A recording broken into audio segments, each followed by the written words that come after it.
अहमदाबाद में हुए plane crash की प्राथमिक जांच रिपोर्ट सामने आने के बाद जिस तरह की प्रतिक्रिया सामने आ रही है वो किसी साधारण तकनीकी रिपोर्ट की प्रतिक्रिया नहीं है। सवाल ये उठता है, क्या ये रिपोर्ट वाकई सच्चाई बयां कर रही है या फिर किसी को बलि का बकरा बनाया जा रहा है? और अगर हाँ तो क्यों? ये वही हादसा है जिसमें 242 लोग सवार थे और एक को छोड़कर सबकी जानें गईं। और अब AIB यानी एयरक्राफ्ट एक्सीडेंट इन्वेस्टिगेशन ब्यूरो की जो प्राथमिक रिपोर्ट आई है उसने हर किसी को चौंका दिया है। इसमें यह कहा गया कि ऐसा प्रतीत होता है कि पायलट्स में से किसी एक ने फ्यूल स्विच बंद कर दिया था और इस वजह से एक इंजन फेल हो गया। ये बेहद बड़ा दावा है और ये दावा अगर अधूरा या झूठा हो तो इसका असर केवल एक इंसान की छवि पर नहीं बल्कि पूरे एविएशन सिस्टम और मृतकों के परिजनों की उम्मीदों पर पड़ेगा। अब सवाल उठता है कि क्या सच में पायलट ने गलती की थी या फिर जांच एजेंसी ने बिना सभी पहलुओं को देखे जल्दबाजी में दोष तय कर दिया। यह सवाल इसलिए भी जरूरी है क्योंकि भारतीय पायलट संघ यानी FIP ने इस रिपोर्ट पर कड़ी आपत्ति जताई है। उनका कहना है कि बिना पूरी जांच, बिना सभी तथ्यों के सामने आए सिर्फ पायलट पर दोष मढ़ना गैर जिम्मेदाराना है। FIP ने अपने बयान में साफ कहा है, ये केवल एक प्रारंभिक रिपोर्ट है। जब तक निष्पक्ष और पारदर्शी तरीके से पूरी जांच नहीं होती, किसी एक को दोषी ठहराना, खासकर पायलट जैसे पेशेवर को, न केवल गलत है बल्कि अमानवीय भी। अब चलिए उस कथित बातचीत की बात करते हैं जो कॉकपिट वॉइस रिकॉर्डर में कैद हुई। रिपोर्ट में सिर्फ इतना कहा गया कि एक पायलट ने दूसरे से पूछा, तुमने फ्यूल स्विच क्यों बंद किया? और जवाब आया, मैंने नहीं किया।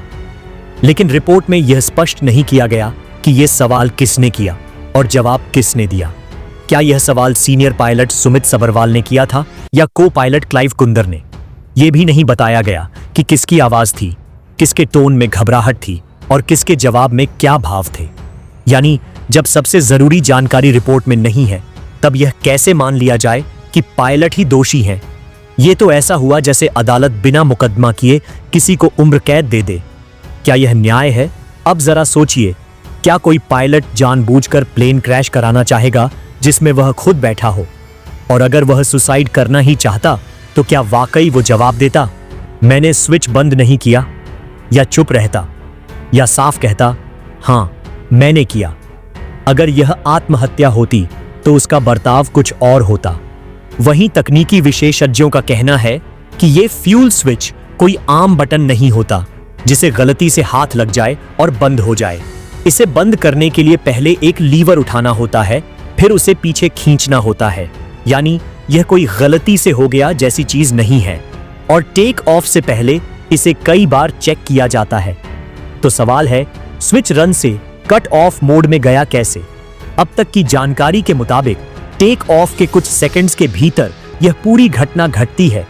इंजन फेल होता है, पायलट पूछता है, जवाब मिलता है और कोशिश होती है इंजन को दोबारा ऑन करने की। लेकिन इसमें सिर्फ एक इंजन आंशिक रूप से रिवाइव हो पाता है, दूसरा नहीं। और फिर हादसा।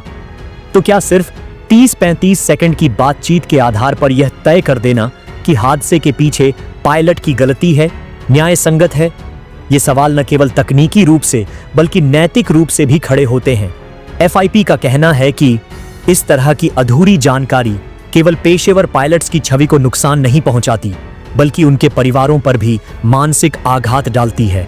और अब बात आती है उस पुराने अलर्ट की जिसे अमेरिका की FAA यानी फेडरल एविएशन अथॉरिटी ने दिसंबर 2018 में जारी किया था। उसमें कहा गया था कि बोइंग 737 विमानों के कुछ मॉडलों में फ्यूल कंट्रोल स्विच के लॉकिंग फीचर में खामी पाई गई है। ये लॉकिंग फीचर ठीक से काम नहीं कर रहा था। अब सोचिए, ये वही बोइंग एयरक्राफ्ट है और हादसा भी फ्यूल स्विच के कारण हुआ है। क्या FAA की उस चेतावनी को नजरअंदाज किया गया? क्या उस मॉडल की जांच नहीं की गई? या अगर की गई तो क्या उसमें सब कुछ ठीक मिला? रिपोर्ट कहती है कि जांच जारी है।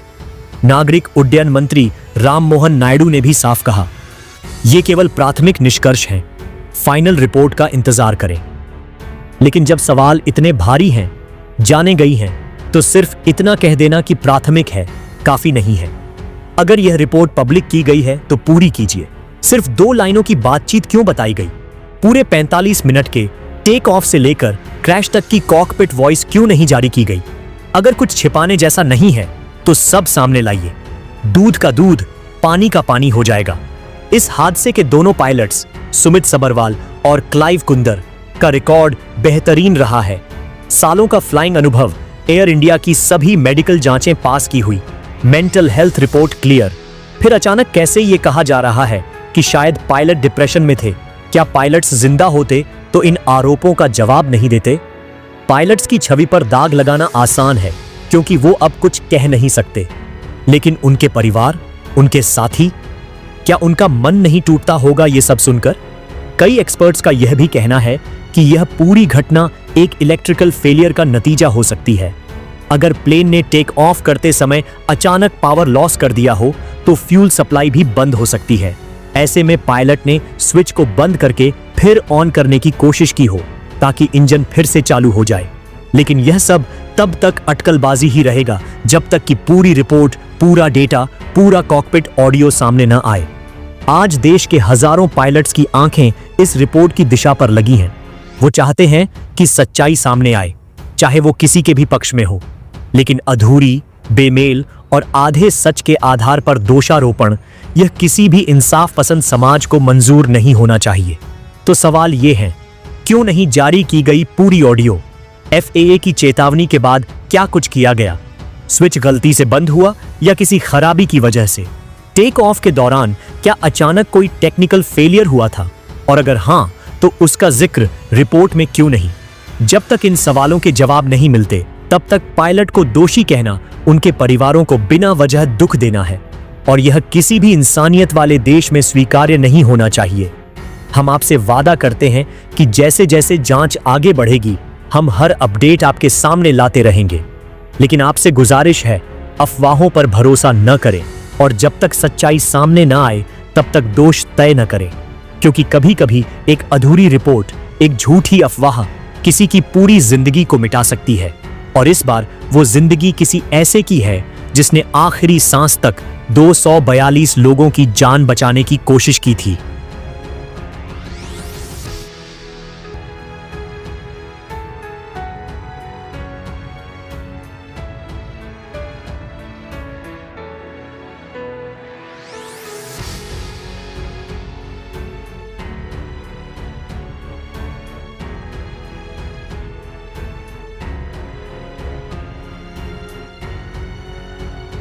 कमेंट में आप भी इसे लेकर अपनी बात, अपनी राय जरूर रखें और वीडियो को लाइक और शेयर कर अपना प्यार और सपोर्ट भी जरूर दिखाएं।